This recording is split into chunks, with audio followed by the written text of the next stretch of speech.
Hoje o tema que o bispo nos deixou, ele está fazendo um trabalho aqui sobre as parábolas de Jesus. E hoje é sobre a parábola do joio e do trigo.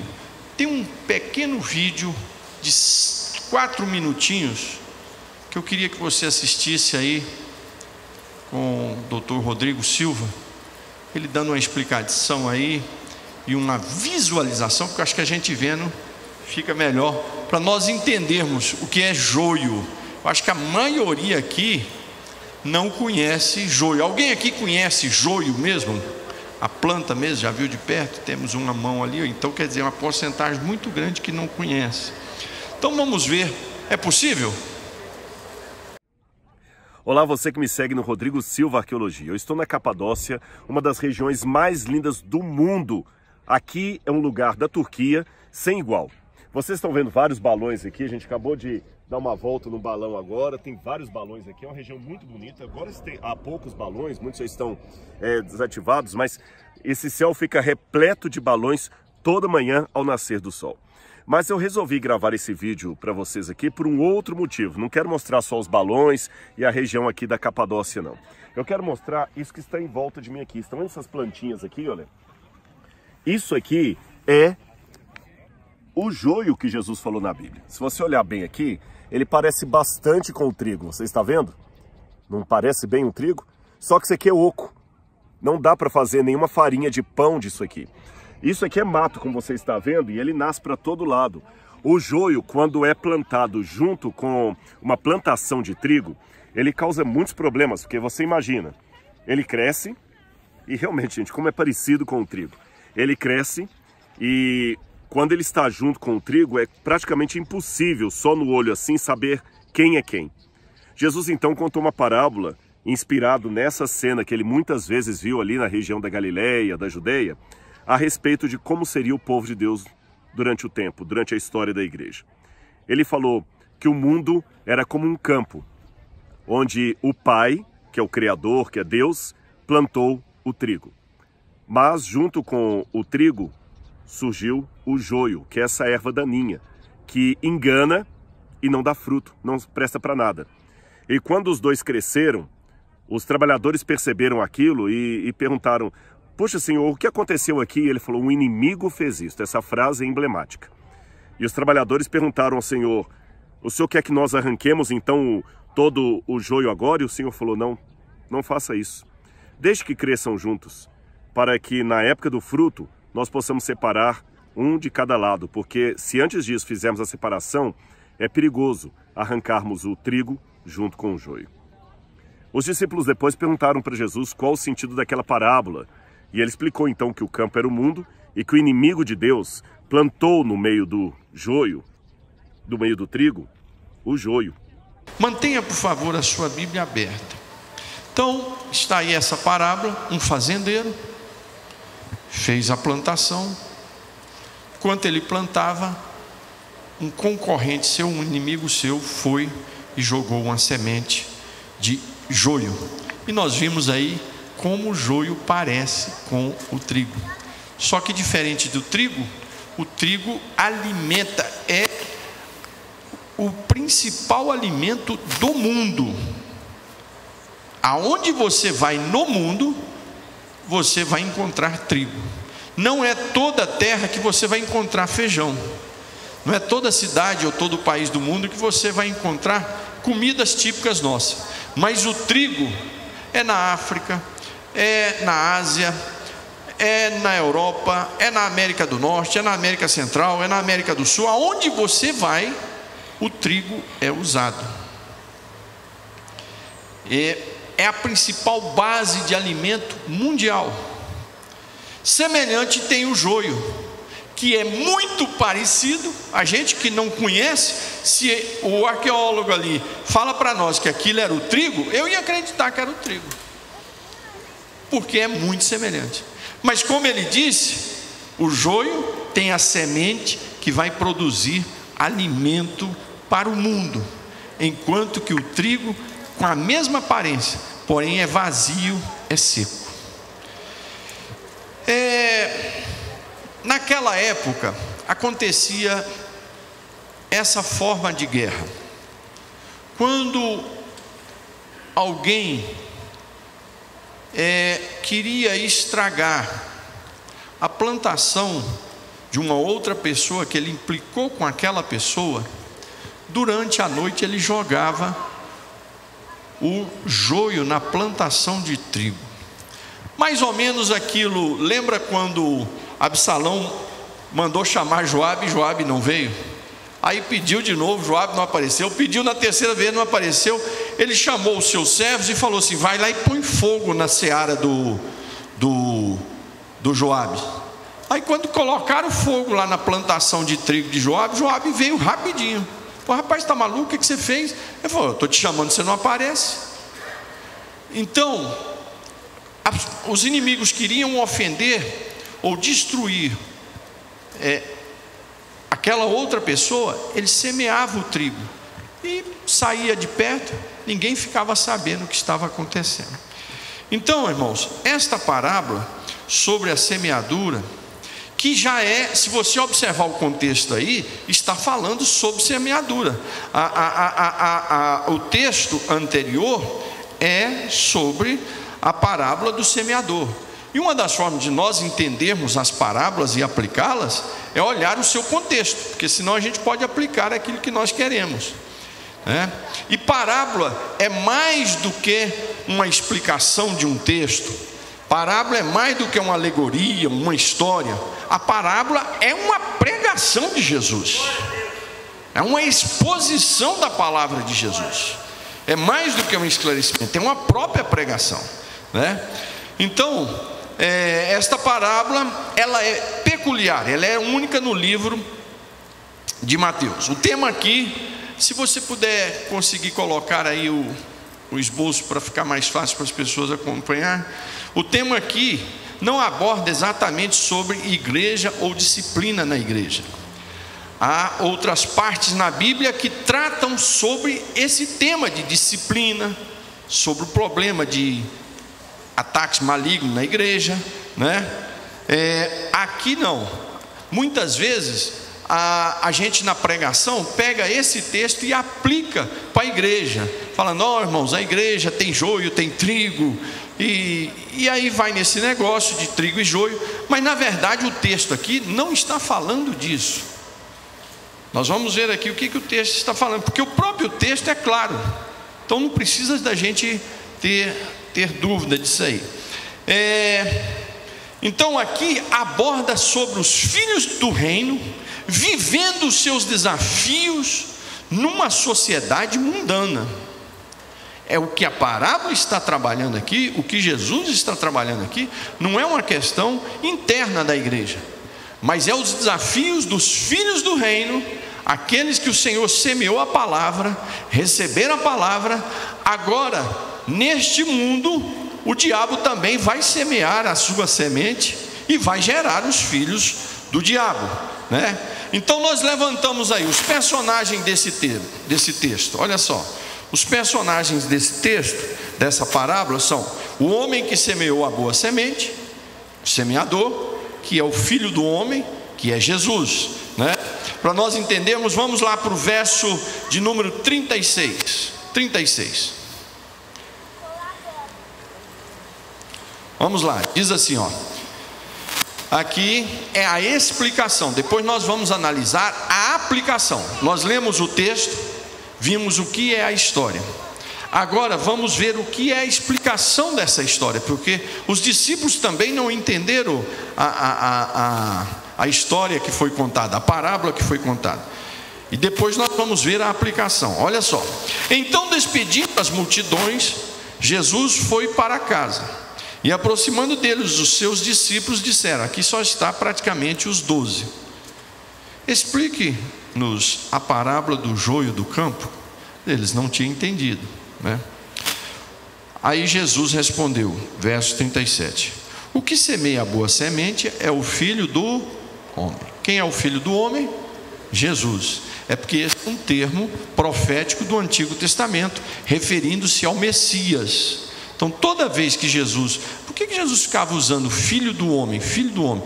Ele estava anunciando que ele era o Messias. Todas as vezes que Jesus usa o termo filho do homem, ele está se referindo ao Messias. Então ali ele está dizendo que ele é o Messias, que ele é o prometido. Então o semeador aí, que é um dos personagens, o filho do homem é o próprio Jesus, é o Messias. Aí vem também um outro grupo aí, um outro grupo de personagens. O campo é a igreja? O campo é a igreja? Não, o texto já diz, o campo é o mundo. Se é o mundo, não é a igreja, é o mundo. O campo é o mundo.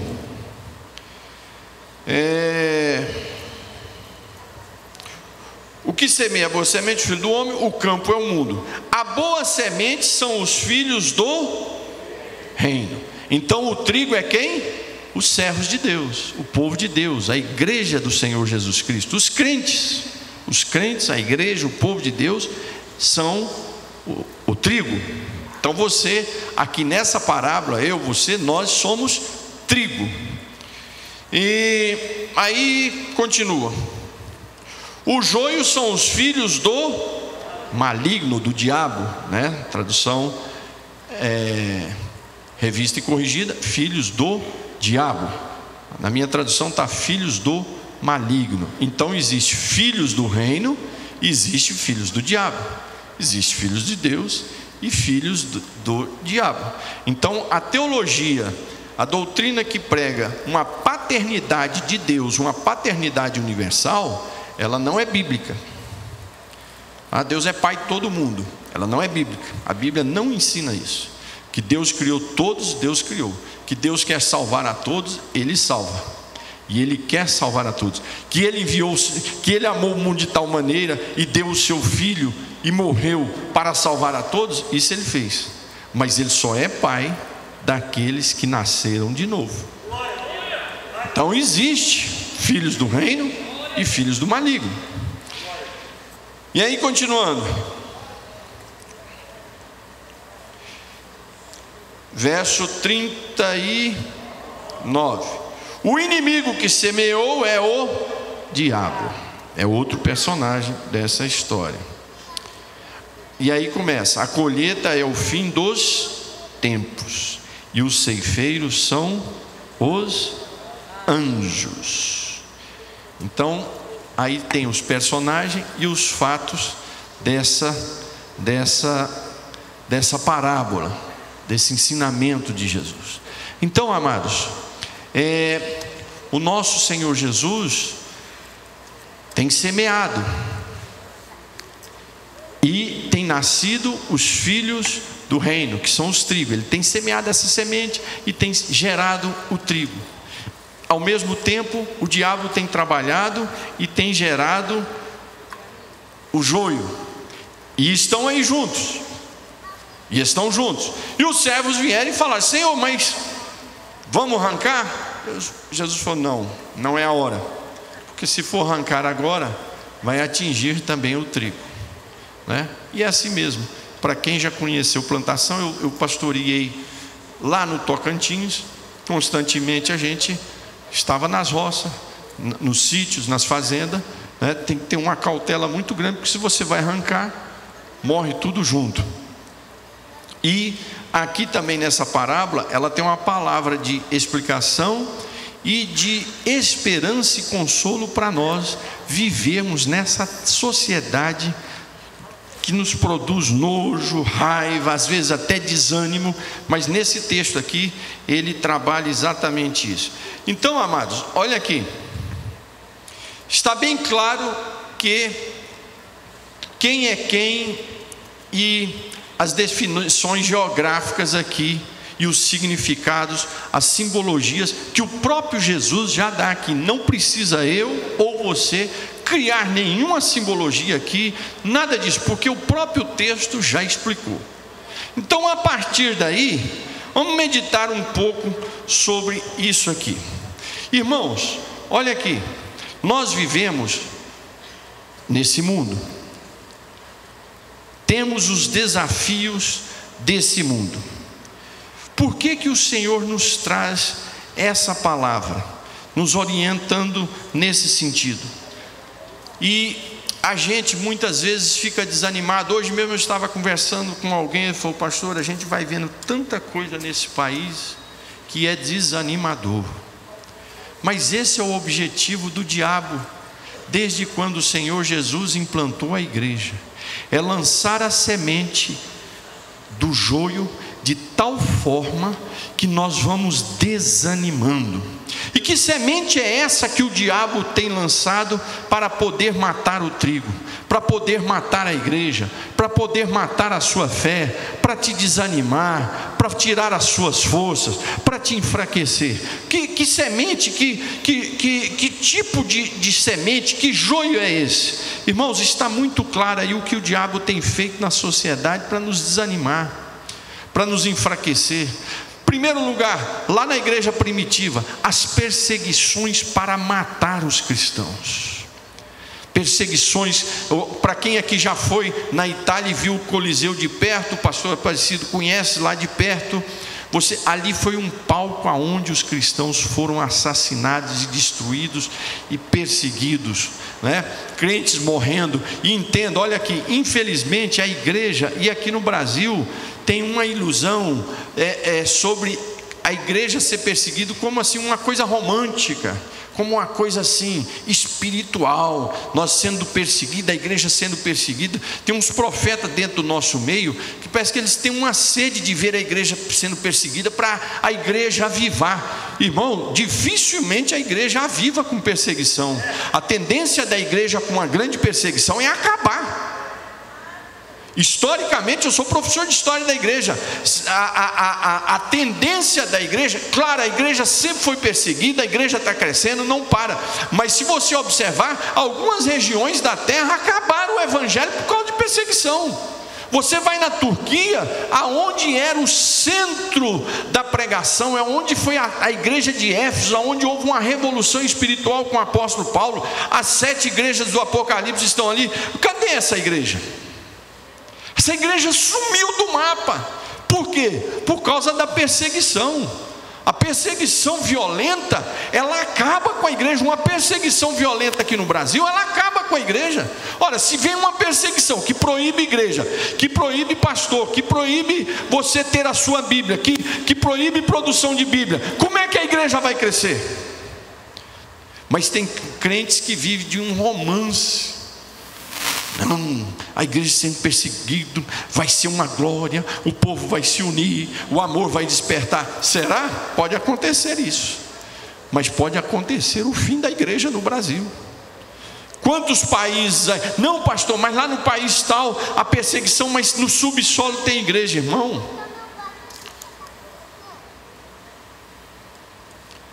Os países dominados pelo islamismo, acabou a igreja. Você vai na África, nos países dominados pelo islamismo, a igreja cristã ali é sufocadíssima. Então essa ilusão nós temos que acabar.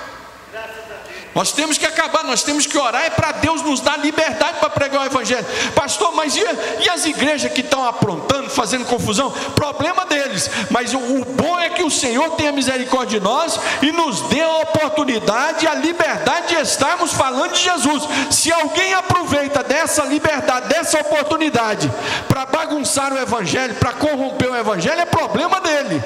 Mas é importante que a igreja tenha o seu espaço livre para falar do amor de Jesus Cristo, para nós congregarmos, para nós termos as nossas Bíblias, para nós estudarmos.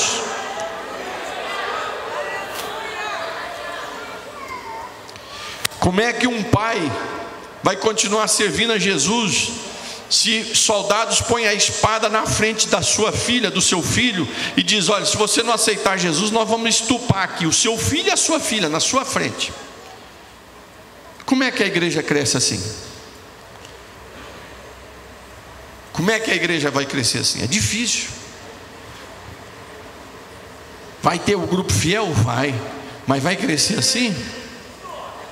Então nós temos que orar, porque o diabo ele semeia, ele vai semeando o joio exatamente para acabar com o trigo. Então ele já semeou perseguições e tem semeado, porque agora começou uma outra forma de perseguição. E parece que a perseguição agora nesses últimos anos é muito forte. Daqui a pouco nós não vamos poder mais falar do Evangelho de Jesus. Então o diabo está semeando o joio da perseguição à igreja, continua semeando, e nós temos que nos despertar para orarmos e buscar o Senhor, para Deus ter misericórdia de nós, para Deus continuar dando liberdade, para que o Evangelho de Jesus seja anunciado. Nós já estamos tendo igrejas sendo invadidas aqui no país essa semana, olha que situação. Devemos acordar, porque o diabo está semeando o joio, para ver se acaba com o trigo. E que joio é esse? Perseguição, injustiça. Irmão, o que nós estamos vendo na nossa nação e no mundo de injustiça, o que é certo passou a ser errado, o que é errado passou a ser certo. Os nossos jovens chegam hoje nas universidades, se eles não falarem o idioma, o mesmo pensamento político, o mesmo pensamento que a universidade, os professores, os grupos querem, eles são excluídos. E aí levantam a questão: os nossos jovens hoje devem se postar contra e gritarem contra todas as situações que estão aí e serem expulsos da universidade? Ou devemos adotar uma outra estratégia de guerra, para que os nossos jovens continuem se formando e venham assumir postos e lugares certos? Porque a verdade é que o diabo não quer que os nossos jovens se formem nas faculdades para não terem postos estratégicos. Então nós temos que repensar hoje também até a nossa forma de estratégia de guerra. Não é que nós vamos ser medrosos, vamos entregar, não, para mim fazer o curso, eu vou me adaptar. Não, não é isso. Tem que ter uma forma cristã de servir a Jesus ali, sem se corromper, mas receber o diploma para que ele alcance o seu espaço, para que um servo de Deus vá para a sala de aula e falar que Jesus criou os céus e a terra, que isso não é evolucionismo, para que um juiz que esteja ali com o martelo na mão seja um homem ou uma mulher temente ao Senhor, para que um engenheiro seja servo de Deus, para que um político seja servo de Deus. Mas a pressão hoje é tão grande para expulsar os nossos jovens das faculdades. Isso é o joio, injustiça. A Bíblia diz lá em Isaías: ai daquele que diz que o certo é errado e que diz que o errado é o certo. É o que nós estamos vendo nessa nação, é o que nós estamos vendo hoje no mundo. O certo é errado, o errado é certo.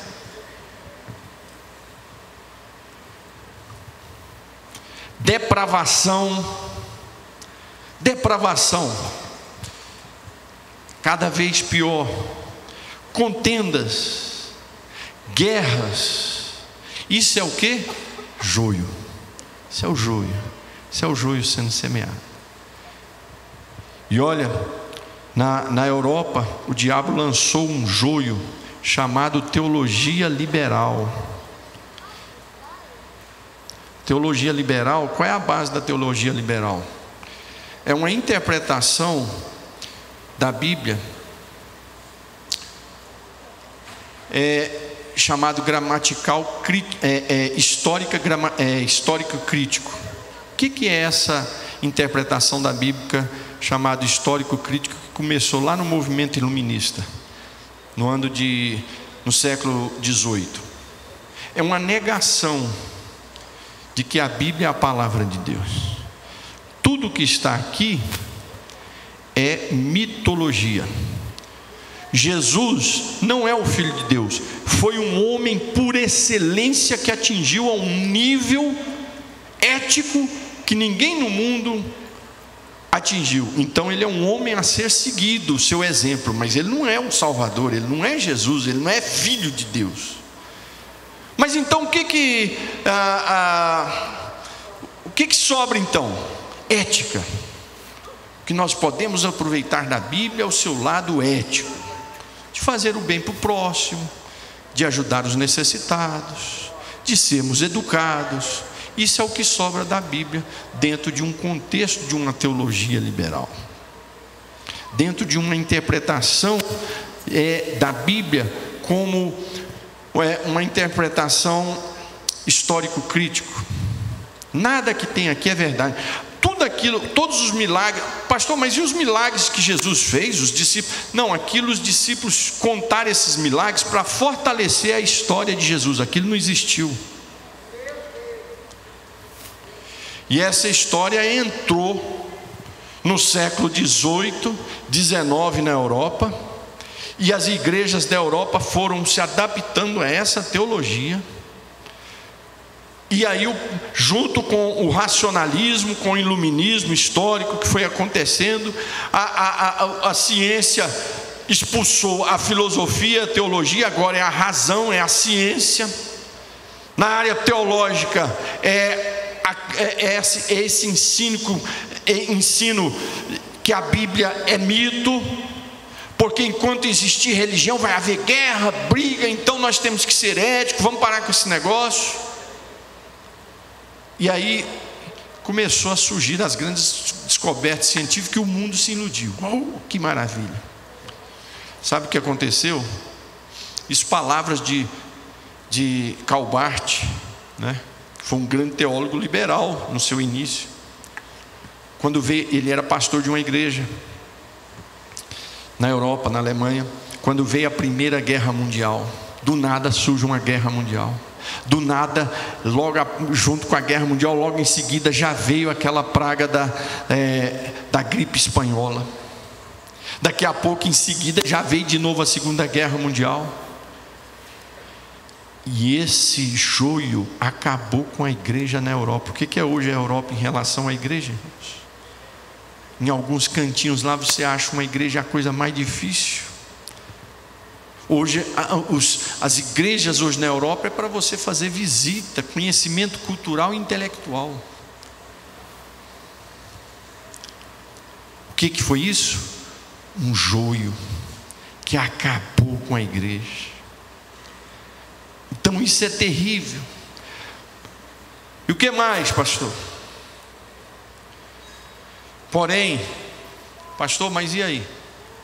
Jesus, quando conta essa parábola, é para acalmar o nosso coração, nos ensinar a esperar e nos ensinar que a história desta terra, a minha história, a sua história, a história da igreja, a história do povo de Deus está no controle das suas mãos. Essa parábola é para nos ensinar a esperar, porque na hora certa vai ser separado o joio do trigo. Na hora certa o Senhor vai separar esse negócio. Mas quando os servos chegam ali e dizem: Senhor, vamos arrancar o joio, Jesus disse: não, é para esperar. Então, irmãos, é para esperar. Nós íamos ir atravessando e nós entendermos que o joio está aí. Quando uma palavra dessa é ministrada, quando nós lemos esse texto, é para clarear os nossos olhos e nós percebermos aonde está o joio nesse mundo. Quando eu sentar de frente à televisão e ouvir alguma notícia, quando eu sentar de frente à televisão e ouvir algum programa, quando eu abrir o Facebook e o YouTube e ouvir algum programa, você sabe olhar e falar: isso é joio, isso é trigo, isso é joio, isso é trigo. A palavra de Deus nos dá uma visão tridimensional para nós enxergarmos esse mundo. Então, quando eu medito nessa palavra, eu saio daqui da igreja e sei definir: isso é joio, isso é trigo. Essa doutrina aqui é joio, essa doutrina aqui é trigo. Esse acontecimento aqui é joio, esse acontecimento aqui é trigo. Esses fatos que estão acontecendo agora é joio, esses fatos que estão acontecendo ali é trigo. Você sai com a capacidade espiritual de analisar, e aí o seu coração consola, porque você olha e fala, do jeito que Jesus disse que ia acontecer, está acontecendo. Aí você acalma o seu coração. Por quê? Porque as coisas estão acontecendo. Jesus disse, não arranca agora não, deixa o joio aí. Então nós estamos dentro da história de Jesus. Mas aí, encerrando a parábola, Jesus diz que uma hora a colheita vai chegar. Olha, eu arrepio daqui aos braços. Vai chegar a hora da colheita, e vai chegar a hora da recompensa para o joio, e vai chegar a hora da recompensa para o trigo. Vai chegar a hora da recompensa. Vai chegar a hora da recompensa para as falsas doutrinas e para as doutrinas do céu.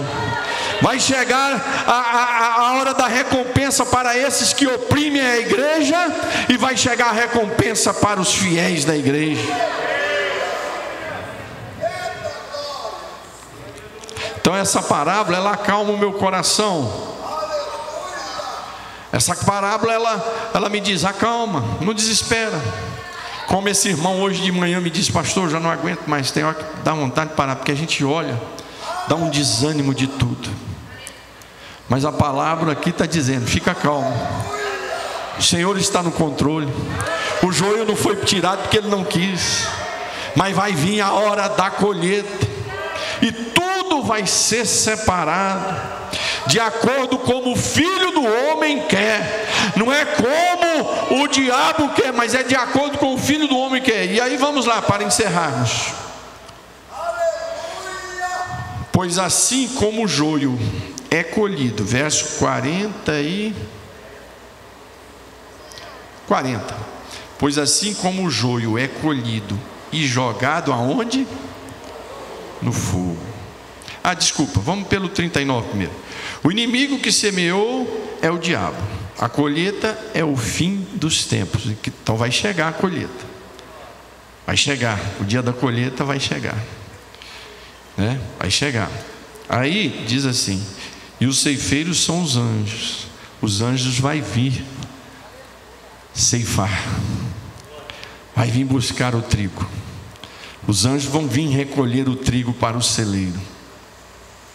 E você é trigo. Você e eu somos trigo. E essa palavra nos alerta, irmãos, para que eu e você não venhamos ser destruídos pelo joio. Firma a sua vida em Jesus Cristo. Firme, eu tenho que firmar a minha vida em Jesus Cristo. Eu sou pastor presidente. Não, meu irmão. Nós temos que firmar a nossa vida em Jesus. Tem negócio de pastor presidente, tem negócio disso não. Nós temos que estar aos pés de Jesus pedindo misericórdia dele. Porque a semente do joio é fortíssima e tem destruído muita gente. Né? Pois assim como o joio é colhido e jogado na onde? Assim será no fim dos tempos. O Filho do Homem mandará os seus anjos. Agora ele aplica aqui. Ele deu o exemplo ali da agricultura, né? Na hora da colheita vem o dono da fazenda com seus funcionários. Agora é a hora de limpar. Pega o trigo, separa aí, leva lá para o celeiro. Agora pega o joio, taca fogo. Agora vem a explicação real mesmo, comigo e com você. O Filho do Homem mandará os anjos. Quem é? Jesus vai mandar os anjos, que ajuntarão do seu reino todos os que servem de pedra de tropeço e os que praticam o mal. Quem são esses pedras de tropeço e os que praticam o mal, segundo o contexto aqui? O joio. E aí o que ele vai fazer? E os lançarão na fornalha acesa, ali haverá choro e ranger de dentes. Então Hoje eu e você estamos sendo sufocados. Você não pode mais falar o que quer no púlpito, você não pode falar muitas coisas aqui da Bíblia, você não pode falar mais hoje. Mas na hora certa o Filho do Homem vai mandar os seus anjos. Ele vai recolher o joio e vai colocar na fornalha ardente, e ali haverá pranto e ranger de dentes. E para mim e para você, então os justos, quem são os justos? O trigo. Então os justos resplandecerão como o sol. Irmão, quem já passou em plantação de trigo assim na estrada e o sol batendo, ele fica como que você olhando pedras de ouro, fica aquela coisa linda, dourada. É a coisa mais linda é você ver uma plantação de trigo num final de tarde com o sol batendo. É a coisa mais linda que existe. Pode você chegar em casa, vai no seu celular e puxa uma foto de trigo, uma plantação de trigo com pôr de sol. Fica resplandecendo, brilhando. Então os justos resplandecerão como o sol. E aonde está o joio? Sendo queimado, no pranto, no ranger de dentes. E os justos resplandecendo como o sol no reino de seu Pai. Quem tem ouvidos, ouça o que o Espírito diz à igreja. Essa é a palavra do Senhor para mim e para você. Eu como pastor, nós como pastores aqui, a gente fica agoniado. Meu Deus do céu, como é que nós vamos pregar agora? Como é que vai ser? E o joio aí sendo esparramado, o joio sendo esparramado. Irmão, vai chegar a hora da colheita.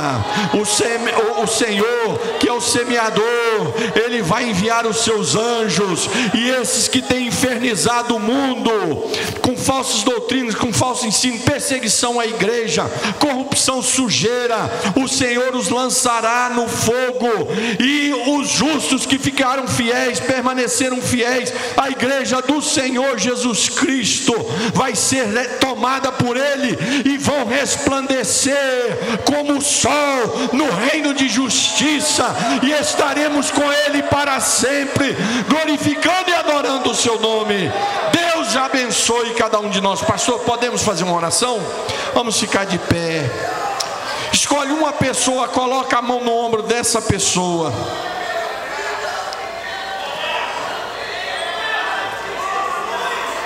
Não precisa abraçar, põe só a mão no ombro. Escolhe uma pessoa.